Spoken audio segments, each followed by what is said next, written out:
모든 믿는 자의 모범이라는 제목으로 말씀을 증거하겠습니다. 많은 불신자들이 실제로 이렇게 예수 믿는 사람을 보고 저게 예수 믿는 사람이구나 라고 느끼는 사람들이 갈수록 없죠. 그거는 구원받은 사람, 이 신자들의 잘못입니다. 저와 여러분들이 똑같은 그런 인생을 산다면은 이거는 굉장히 큰 손해입니다. 저와 여러분들은 복음을 알고 있기 때문에 이 복음을 누리고 많은 사람들이 증인이 돼서 오늘 제목대로 모든 믿는 자의 모범이 되시기를 바랍니다. 그럼 뭐가 모범이 되는 사람입니까? 그걸 우리가 알아야겠죠. 내가 좀 깨끗하게 살고 정직하게 살고 성실하게 살고, 그러면은 불신자들이 봤을 때 그냥 참 저 사람 괜찮다 이렇게 얘기할 수 있겠죠. 그러나 성경에서 말하는 모범은 그거 아닙니다. 여러분 정말 여러분 착하게 살아가지고요, 여러분 주위 사람들이 당신 착하다, 당신 참 정직하다, 당신 참 멋있다, 그래서 나도 예수 믿을게 라고 얘기 들어보신 분, 여러분은 그렇게 안 살았기 때문에 아마 그걸 못 들었을 거라 생각할지 모르겠는데요, 그렇게 산다고 해서 여러분 주위의 사람들이 여러분 보고 예수 안 믿습니다. 그게 육신적인 생각입니다. 절대로 그걸 통해서 복음 증거 안 됩니다. 그럼 막 살아야겠네요. 그럼 복음 방해하는 겁니다. 그 차이밖에 없습니다. 그래서 성경에서 모범되는 것은 그런 의미가 아닙니다. 1번 보겠습니다. 근본을 이해하는 자입니다. 예수 그리스도의 관점으로 복음을 보는 자예요. 무슨 말입니까? 예수님이 십자가에 죽으실 때 요한복음 19장 30절에 다 이루었다 그랬거든요. 요한복음 20장 31절은 뭐라고 합니까? 예수 믿고 구원받으라는 거예요. 그죠? 그게 성경의 목적이라고 나와 있습니다. 예수님 십자가에 죽으시고 부활했다는 의미를 여러분 좀 이해한다는 것이요, 그 이해하고 못하고의 차이가 엄청난 결과를 사실 드러납니다. 첫 번째 뭡니까? 참 선지자. 이 말을 잘 알아들으시기 바랍니다. 내가 곧 길이요 진리요 생명이니 나로 말미암지 않고는 하나님께 올 자가 없다 그랬어요. 천하에 구원받을 만한 다른 이름을 주신 적이 없다고 했습니다. 무슨 말입니까? 오직 예수님만 하나님 만나는 길이 된다는 겁니다. 이러면은 많은 분들이 아멘 하는데요, 다르게 한번 표현해 볼게요. 저와 여러분이 정말로 진실되게 정말로 간절하게 며칠 금식하면서 하나님께 기도하면은 하나님이 기도를 들어주실까요? 안 들어주실까요? 요한복음 14장 6절을 알고 있는 사람이라면 그에 대한 답을 할 수 있는 거죠. 예, 그거는 기준이 아닙니다. 그죠? 그거는 여러분이 진실하게 했든지 대충 했든지 그거는 하나님 만나는 기준이 아닙니다. 하나님 응답하는 기준이 아닙니다. 하나님 만나는 기준이 뭡니까? 예수 그리스도 이름으로.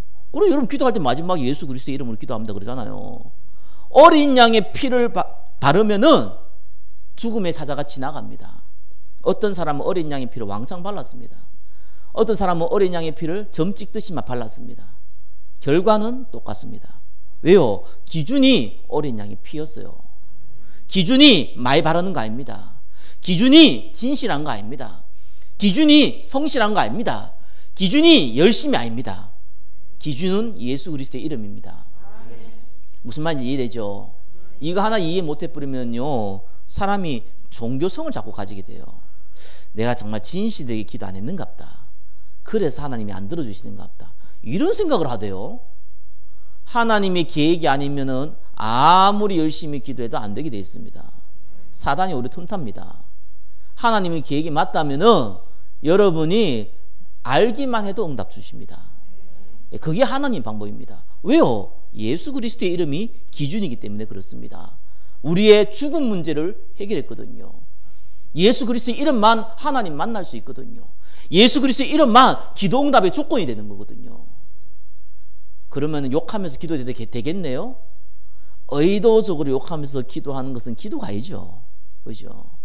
그런데 원래 입에 10원짜리 100원짜리 붙어가고 자기도 모르게 기도하다 욕이 나왔다, 아무 상관없습니다. 왜요? 예수 그리스도 이름으로. 두 번째 뭡니까? 참 제사장. 그분이 우리의 모든 죄를 십자가에서 단번에 해결했습니다. 과거, 현재, 미래의 문제를 끝냈습니다. 생명의 성령의 법이 죄와 사망의 법에서 완전히 해결했습니다. 그게 제사장입니다. 그게 그리스도의 의미입니다. 이 부분을 잘못 이해하면요, 사람이요 어떻게 되는 줄 압니까? 기도를 이상하게 해요. 기도할 때마다 회개해요. 회개 안 해야 됩니까? 그 말이 아니잖아요. 하나님이 우리에게 기도의 무기를 줬는데 회개하라고 준 무기는 아니거든요. 회개할 수 있죠, 잘못했으면. 왜 회개를 할까요? 잘못한 게 많아서. 왜 회개할까요? 이게 없어져야지 하나님이 내 기도를 들을 것 같으니까. 이런 일이 벌어집니다. 여러분이 회개한다고 구원받는 거 아닙니다. 여러분이 구원받기로 작정되어졌기 때문에 회개의 영을 부어주셨습니다. 그렇기 때문에 저와 여러분이 한번 구원받으면 여러분이 회개 안 해도 구원과는 상관없습니다. 여러분이 영적 상태는 상관이 있어도 구원과는 상관이 없습니다. 그만큼 십자가의 보혈은 완벽한 겁니다. 여러분이 조금 더 회개한다고 해서 어떤 사람은 완벽하게 회개해야 된다는데 그거 어떻게 완벽하게 회개합니까? 여러분이 2살 때 지은 죄 기억납니까? 그것도 기억 안 나요. 그러니까 또 기도하는 게 내가 모르고도 지은 죄를 용서해 주시고 이렇게 합니다. 모르고 지은 죄를 여러분이 그렇게 안 구해도 됩니다. 먼저 그 나라 그 의를 구하라 그랬습니다. 먼저 여러분 회개하라고 하지 않고 그 나라와 그 의를 구하라 그랬습니다. 이걸 모르니까요, 내가 나쁜 짓 많이 했거든요. 많이 했죠. 난 나쁜 짓 아닌데 인상 있더라고요. 정말 양심에 진짜 화살 맞은 사람이에요. 저는 저한테는 뭔 나쁜 짓 했냐 물으면요, 저는 절대로 얘기 안 합니다. 얘기를 하면 3박 4일 곱하기 364박 365일 해도 모자라는데 어떻게 얘기합니까? 그 얘기한다고 문제가 해결됩니까? 예수님이 다 끝냈어요. 그러니까 이런 게 제대로 안 돼 있으니까요, 내가 착한 일 해야지 이럽니다. 여러분 제발 부탁인데 착하게 좀 사세요. 그런데 그거하고 여러분 신앙생활은 상관없다는 건 아시기 바랍니다. 못되게 살라는 얘기가 아니잖아요. 그게 딱 기준이 됐어요. 내가 뭔 잘못했지? 뭐 일 터지만요, 내가 뭔 잘못했지? 여러분 그런 적 없습니까? 나 옛날에 많이 그랬습니다. 요즘도 가끔씩 그렇습니다. 우리 애가 아프면요, 내가 뭐 잘못했나? 이런 생각이 나도 모르게 순간적으로 들어요. 왜요? 죄에 대한 개념이 너무 왜곡되게 들어가 버리면 그래 됩니다. 그분은 참 제사장입니다. 우리의 모든 죄를 단번에 끝냈습니다. 그분은 참 왕이십니다. 그죠? 사단의 문제를 완전히 끝내버렸어요. 마귀의 일을 끝내버렸어요. 예수님이 우리를 통해 가지고 만왕의 왕이 되셨습니다. 그래서 그분은 참 왕이세요. 이걸 제대로 이해 못하면 어떤 일이 벌어진 줄 알죠? 일반 사람들은 잘 모를 수 있어요. 원래 불신자였을 때 영적으로 어려움 당했던 분들은요, 이거를 해결하기 위해서 다른 거를 뭔가를 체험하려고 그럽니다. 여러분 방언을 하시죠? 하시는 분도 많고, 여러분 혹시 여러 가지 영적인 체험도 할 수 있겠죠. 근데 엄밀히 얘기하면 그 체험은요, 육신적인 체험입니다. 영을 여러분 느낄 수 있습니까? 영을 냄새 맡을 수 있습니까? 영을 가지고 여러분들이 어떻게 할 수 있습니까? 보이지도 않고 느낄 수도 없어요. 근데 내가 몸이 떨렸다, 육신적인 체험이잖아요. 무슨 일이 벌어집니까? 영적인 걸 가지고 육신적인 체험을 하려고 그래요. 신비주의라 그러죠. 글로 가요. 왜 갑니까? 어려웠으니까. 영적으로 어려우니까. 이런 체험을 하면은 좀 괜찮지 않겠냐라고 생각하기 때문에 보통 가요. 그래서 문제가 옵니다. 그 정도 가면 괜찮은데 하나님 은혜를 줄 수 있잖아요. 문제는 그게 아니잖아요. 하나님 다음에 누굽니까? 나. 말씀이 뭐라고 해도 상관없어요. 들린 대로. 그러니까 귀신이 건드리기 얼마나 좋습니까?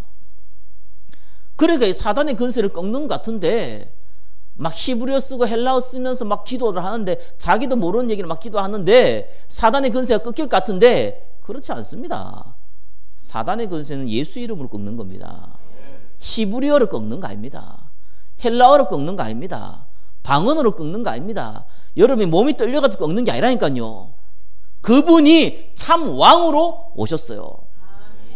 그래서 근본을 이해 못하면요, 이상한 모습이 나옵니다. 신앙생활이 이상해져요. 그래야 자꾸 왜곡되게 얘기합니다. 그러니까 불신자였다면은 본인이 가졌을 문제 있잖아요. 영적 상태. 구원받았는데도 똑같이 갖고 있습니다. 딱 한 가지 몰라가지고요. 예수 그리스도의 이름. 그거 하나 몰라가지고요. 그래서 예수님이 물으신 겁니다. 사람들이 나를 누구라느냐. 마태복음 16장 13절 20절에 그래 물은 거예요. 엘리야 같습니다. 에레미야 같습니다. 선지자 같습니다. 우리의 먹을 걸 해결해주고 정말 정직하고 제대로 살고 하나님 말씀도 전해주고 이런 분으로 봤단 말이에요. 그때 베드로가 뭐라고 그랬습니까? 주는 그리스도시요 살아계신 하나님의 아들이십니다.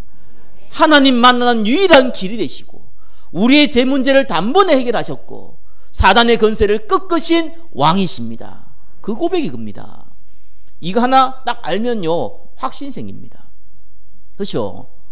저와 여러분들은 구원받은 하나님 백성이고 여러분의 머리카락 하나까지 다 세신받아 있습니다. 그만큼 축복받은 자입니다. 두 번째요, 묻는 자의 모범이 된다는 말은 무슨 말입니까? 1번에 2번요, 예수 그리스도의 관점으로 성경을 보는 자예요.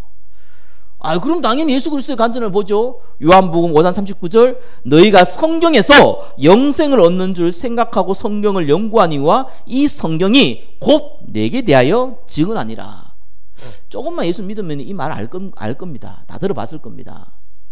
구약은, 신약은, 말세는, 여러분 이 단어 알아야 돼요. 이걸 제대로 이해 못하니까요 말은 그런데 성경을 이상하게 봐버려요. 그래서 여러분 대체적으로 어렸을 때 들은 얘기 있잖아요.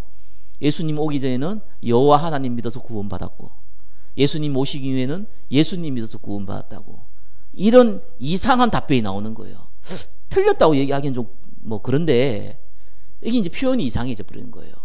정확하게 아셔야겠죠. 만약에 예수 그리스도의 관점에 봤다면 뭡니까? 당연히 구약은 오실 메시아를 믿음으로 구원받는 거예요. 그죠? 신약은 뭡니까? 오신 그리스도 예수를 믿음으로 구원받는 거예요. 그렇죠? 이 말세는 뭡니까? 반드시 예수님이 재림주로 옵니다. 예수 그리스도의 관점을 모르면 어떤 일이 벌어집니까? 언제 맨날 며칠이 오냐 이렇게 묻잖아요. 성경도 답도 해놨어요. 마태복음 24장 14절에는 뭐라고 나옵니까? 복음이 모든 민족에게 증거된 이후에 오리라 그랬죠. 그게 답입니다. 이 간단한 원리를요 이해 못하니까 성경을요 이상하게 해석합니다. 이상하게 해석해요. 조금 그나마요 수준 있는 사람들은요 히브리어 헬라어 많이 요즘 특별히 또 찾기 쉽잖아요. 여러분들 얼마든지 사전사가 찾을 수 있잖아요. 그거 가지고 막 연구하는 사람 많습니다. 어떤 분 보니까요 내가 보면서 참 맞는데 참 뭐라고 얘기하기 곤란, 그렇게 해석하시는 분 많더라고요. 여러분 왜 아브라함을요 가나안 땅에 가게 했어요? 여러분 알잖아요. 제가 많이 얘기했으니까. 왜 지금 노예가 되어 있는 이스라엘 백성을 모세를 통해 가지고 가나안 땅에 들어가게 했습니까? 이유가 뭡니까? 모르면 간첩입니다. 그렇게 했으면 그죠? 메시아가 올 땅이에요. 그건 상식이잖아요. 왜요? 성경은 메시아 관점을 보면 그렇게 보여요. 어떻게 해석하느냐? 가나안의 뜻이 원래 무슨 뜻인 줄 압니까? 가나안이라는 뜻. 히브리어를 찾아보면 가나안이요 무릎 꿇다는 뜻이에요. 무릎 꿇다. 보통 가나안에 들어갈 때 성경이 많이 나오죠. 젖과 꿀이 흐르는 땅이라고 그러죠. 여러분 젖이 무슨 뜻인 줄 압니까? 젖요 원래 이게 히브리어로요 예? 삼키다는 뜻이에요. 꿀은 무슨 뜻인 줄 압니까? 접착성이 있다는 거예요. 그래 이렇게 해석하더라고요. 이스라엘 백성이 광야에서 움직였는데 드디어 가나안에 가서 무릎을 꿇게 만들었다. 할렐루야. 맞습니까? 꼭 이게 틀린 얘기라고 얘기하기는 그런데 이 성경의 근본을 모르면 이상한 일이 벌어진다니까요. 젖과 꿀이 떠는 헌 땅이지 않느냐. 하나님께 삼킨 바 됐다. 그래서 가나안 땅에 찰싹 들어붙어가고 무릎 꿇게 됐다. 그래서 가나안은 젖과 꿀이 흐르는 땅이다. 아주 수준 높은, 지금 제가 해석을 했거든요. 이 정도 해석하는 사람은요 굉장히 수준 높은 사람입니다. 수준은 높은데 틀렸잖아요. 성경은 그렇게 히브리어 헬라어 달달달 연구해가지고 이해할 만큼 어렵게 만들어 놨지 않았어요. 하나님이 여러분하고 지금 장난을 칩니까? 그걸 다 연구해가지고 보고 말 것 같으면은 다 지옥 가야 되는데 99.99%는요 그런 이상한 식으로 해석을 하더라고요. 메시아가 올 땅, 그죠? 근데 물론 히브리어를 하려면 조금 더 깊이 알 수 있어요. 성경을 이상하게 보는 겁니다. 자, 이건 봐줄만 해요. 좀 더 나가면 어떻게 하면 됩니까? 베드로전서 3장 16절 말씀처럼 억지로 풀어요. 막 대표적인 요한계시록이죠. 고래 가지고 2단 나오는 겁니다. 하나님은 우리에게 그렇게 이상하게 성경을 주지 않았어요. 물론 어려운 거 있습니다. 베드로전서 3장 16절에 이렇게 이해 못하는 부분. 이해 못하면 어떡합니까? 왜 하나님이 이해 못하게 했을까요? 이해하지 말라고. 그게 다 답이에요. 요한계시록 왜 뭐 짐승 나오고 666 나오고 14만 4천 나올까요? 전체적으로 보면은 이해가 돼요. 말세의 별의 별일 다 벌어진다. 그러나 구원받은 어린 양들은, 어린 양의 백성들은 아무런 문제가 없다. 그게 요한계시록의 주제입니다. 얼마나 간단합니까? 별의별 뭐 이상한 게 다 나오구나. 뭐 짐승 나오고 별의 뭐 불이 나오고 용이 나오고 막 이런 뭐 이상한 일이 많이 벌어지겠구나. 그런데 구원받은 어린 양의 백성들은 상관이 없구나. 이래 보여야 되는데 이 또 해석해야 돼요. 14만 4천은 뭐냐? 그래서 뭡니까? 여호와의 정의 뭐 하나님이 14만 4천. 근데 오래됐거든. 걔들도 14만 4천 넘어버렸어. 이거 어떡합니까? 14만 4천만 구원받는다 그랬는데. 그래서 이제 플러스 알파 또 만들어냈어요. 막 웃긴 짓을 다 합니다. 예수 그리스도의 관점으로 하나 못 보면요 성경 전체가 이상해 보여요. 전체적으로 이상하게 해석합니다. 여러분이 병이 있다. 왜 병 걸렸을까요? 아니 예수 그리스도의 관점으로 해석하라며요. 해석 한번 해보세요. 어렵게 하지 말고 쉽게 하라니까요. 예수 그리스도, 그죠? 왜 병 걸렸습니까? 예수 그리스도. 왜 가난합니까? 예수 그리스도. 예. 왜 우리 가정에 문제 있습니까? 예수 그리스도. 뭔 말이에요? 예수님께서 하신 거예요. 귀신 들리는 것도요 하나님 허락하지 아니하면은 사울왕 악령이 걸릴 수가 없어요. 하나님이 부리시는 악령. 왜 했습니까? 예수 그리스도 알아라고. 언제 치유받습니까? 예수 그리스도 알 때. 간단하죠. IQ 50만 되면 이해되기 쉬운 거예요. 그거 다 히브리 헬라어 아무리 섞어봤자 아무런 의미 없어요. 그만큼 복음이 완벽한 겁니다. 여러분 근본 이해하는 게 1번에 3번 뭡니까? 예수 그리스도의 관점으로 보는 거예요. 예수님 왜 왔습니까? 구원시키기 위해서. 다르게 표현하면 뭡니까? 내가 구원받는 거 구원이라고 그러잖아요. 다른 사람 구원받는 거 보고 전도라 그러는 거예요. 그죠? 이렇게 간단한 겁니다. 하나님의 자녀가 되는 건세를 우리에게 주셨어요. 아담과 하와에게는요 신분이 있죠. 그게 뭡니까? 하나님과 교제할 수 있는 영적 존재예요. 그게 신분입니다. 건세가 뭡니까? 온 우주를, 지구를 정복하고 다스리라. 그게 창세기 1장 27절 28절에 나오는 말씀입니다. 그죠? 그 원리를 어긋났을 때는 그 아담과 하와는 죽게 돼 있고 고통당하게 돼 있고 병들게 돼 있어요.